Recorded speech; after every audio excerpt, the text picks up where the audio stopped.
समाजवादी पक्षाचे आमदार अबू आझमींनी पुन्हा एकदा वादाला तोंड फोडलंय। औरंगजेबाचं गुणगान गाणाऱ्या आझमींनी आता थेट देशावरच बेछूट आरोप केलाय। पहलगाम हल्ल्यावर बोलताना आझमी महाशयांनी भारतात माणुसकी संपली आहे अशी मुक्ताफळं उधळली आहेत आणि कारण नसताना पॅलेस्टाईनच्या मुद्द्यावरून सरकारला दोष देण्याचाच प्रयत्न केलाय। पाहूया।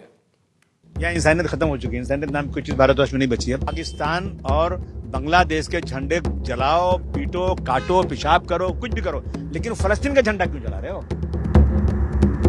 औरंगजेब प्रकरणानंतर समाजवादी पक्षाचे नेते अबू आझमी आता पुन्हा एकदा चर्चेत आले।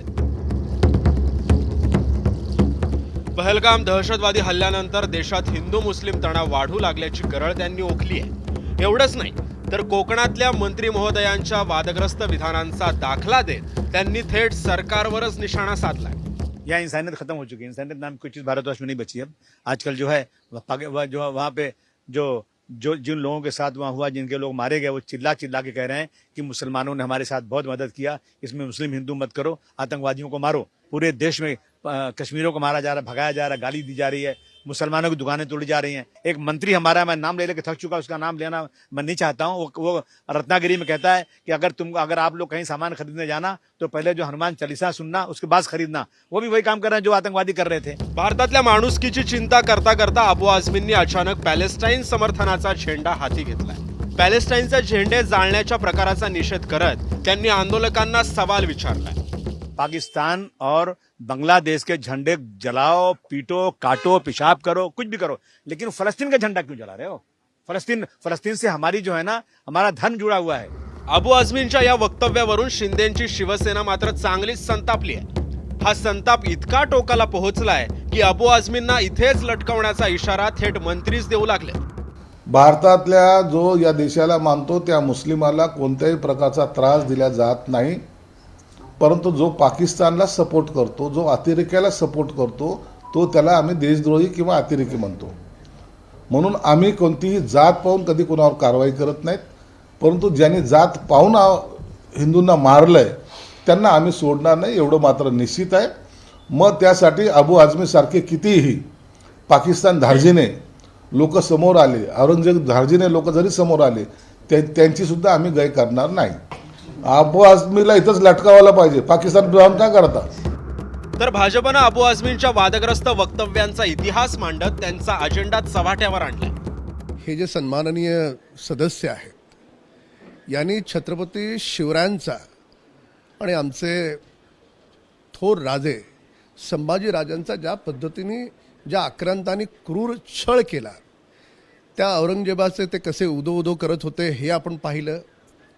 आणि नेहमी अशी प्रक्षोभक विधानं करायची अशी त्यांना ती सवय आहे।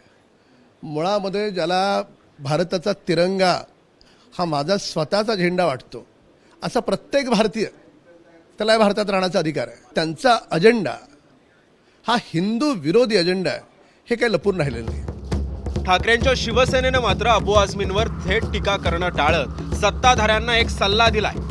दहशतवाद्यांपेक्षा आपली वृत्ती वेगळी असायला हवी असं म्हणत त्यांनी देशातल्या सद्यस्थितीवर चिंता व्यक्त केली आहे। कोणालाही धर्म म्हणून, जात म्हणून त्रास देणं हे चुकीचं आहे।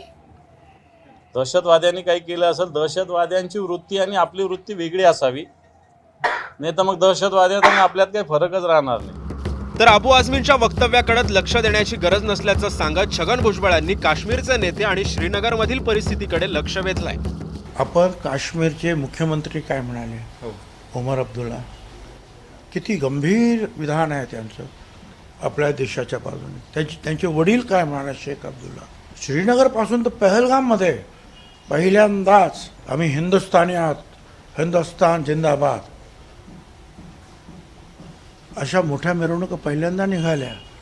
या देशाप्रती आदर व्यक्त करणाऱ्या हजारोच्या घोषणांनी जे आहे, पहलगाम, श्रीनगर, सगळं काश्मीर दणाणून गेलं, ते महत्त्वाचं। बाकी ते कोण काय बोलतात त्याच्यावर लक्ष देण्याची काय आवश्यकता नाही।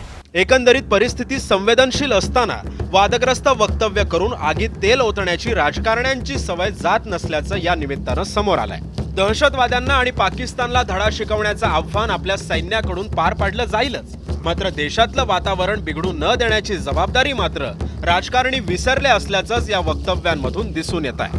ब्युरो रिपोर्ट, एबीपी माझा। एबीपी माझा, उघडा डोळे बघा नीट.